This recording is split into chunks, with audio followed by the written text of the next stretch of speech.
നമസ്കാരം, news prime മലയാളത്തിലേക്ക് സ്വാഗതം. പാർലമെന്റിൽ എംപിമാരുടെ നയങ്ങൾ കൂടുതൽ വ്യക്തമാവുകയാണ്.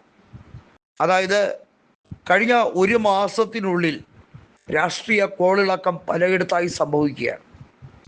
മഹാരാഷ്ട്രയിൽ ഉദ്ധവപക്ഷത്തിലെ 9-ൽ 6 എംപിമാർ ഷിൻഡെയുടെ കൂടെ പോകാൻ തീരുമാനിച്ചതായി റിപ്പോർട്ടുകൾ വരുന്നു. അതുപോലെ തന്നെ പശ്ചിമ ബംഗാളിൽ 20ഓളം എംപിമാർ പ്രത്യേക ബ്ലോക്കായി മാറി NDAയുടെ കൂടെ നിൽക്കാൻ തീരുമാനിക്കും.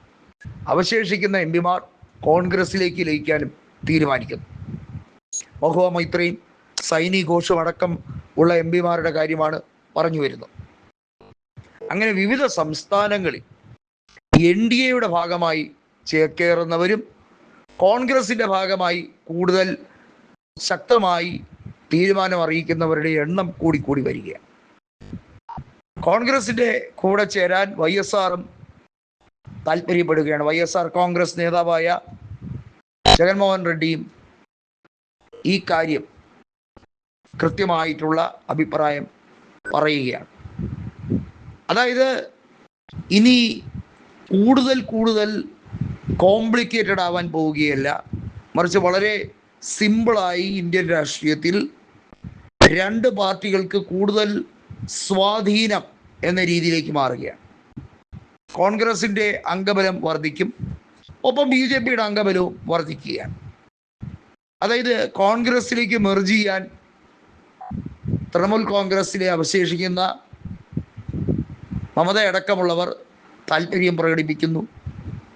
മഹാരാഷ്ട്രയിൽ ശരത് പവാറിൻ്റെ NCPയും ഉദ്ധവിൻ്റെ അവശേഷിക്കുന്ന ടീമും കോൺഗ്രസിലേക്ക് ലയിച്ചാൽ അവിടെ ഒരു വലിയ കളം മാറ്റം ഉണ്ടാകും. അതുപോലെ തന്നെ കോൺഗ്രസിലേക്ക് ലയിക്കാൻ താല്പര്യപ്പെടുന്ന രീതിയിലേക്ക് കൃത്യമായും അതിനുവേണ്ടിയുള്ള തയ്യാറെടുപ്പുമായി മറ്റ് ചില പ്രാദേശിക ഘടകങ്ങൾ, വടക്കിഴക്കൻ സംസ്ഥാനങ്ങളിലെ ചില പ്രാദേശിക ഘടകങ്ങൾ താല്പര്യപ്പെട്ട് വരികയാണ്. അങ്ങനെ വരുമ്പോൾ BJP versus Congress direct fight ഇനി വരുന്ന ലോക്സഭാ തെരഞ്ഞെടുപ്പിൽ കുറച്ചുകൂടി വിശാലമായ അന്തരീക്ഷത്തിൽ കാണാൻ കഴിയും. നമുക്കറിയാം, എക്സ്ട്രീം റൈറ്റ് വിങ് ഐഡിയോളജിയും അതുപോലെ സെൻട്രൽ ഐഡിയോളജിയും ആയിട്ടുള്ള 2 പാർട്ടികൾ, ഒന്ന് BJP, ഒന്ന് Congress. Extreme right wing politics practice ചെയ്യുന്ന BJPയെ സംബന്ധിച്ചിടത്തോളം അവരുടെ സംഘപരിവാർ ഫാസിസ്റ്റ് അജണ്ടകൾ ഈ ഇന്ത്യയിൽ ഇംപ്ലിമെൻ്റ് ചെയ്ത് ഇതിനെ ഒരു മതരാഷ്ട്രമാക്കി മാറ്റിയെടുക്കാനുള്ള തീരുമാനം, അതിനുവേണ്ടിയുള്ള ഭേദഗതികൾ പാസ്സാക്കിയെടുക്കാൻ കഴിയുന്നില്ല എന്നുള്ളതാണ് അവരുടെ ഏറ്റവും വലിയ വ്യാകുലത. കഴിഞ്ഞ ലോക്സഭാ തെരഞ്ഞെടുപ്പിൽ 3-2 ഭൂരിപക്ഷം കിട്ടുമെന്നായിരുന്നു അവർ വിചാരിച്ചത്. പല സ്ഥാനാർത്ഥികളും ലോക്സഭാ തെരഞ്ഞെടുപ്പിന് മുന്നോടിയായി ഇന്ത്യയിൽ BJPക്ക് 3-2 ഭൂരിപക്ഷം കിട്ടിയാലേ ഈ രാജ്യത്തെ ഭരണഘടനയെ തന്നെ എടുത്തു മാറ്റാൻ കഴിയൂ എന്ന വിവാദ പ്രസംഗം നടത്തിയ പലരും ഉണ്ട്.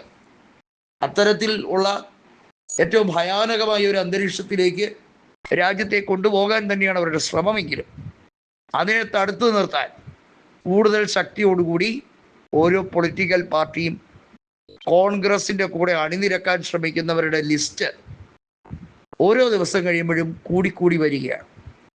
അതായത് ജനങ്ങൾക്ക് കാര്യങ്ങൾ തിരിഞ്ഞു തുടങ്ങിയിരിക്കും.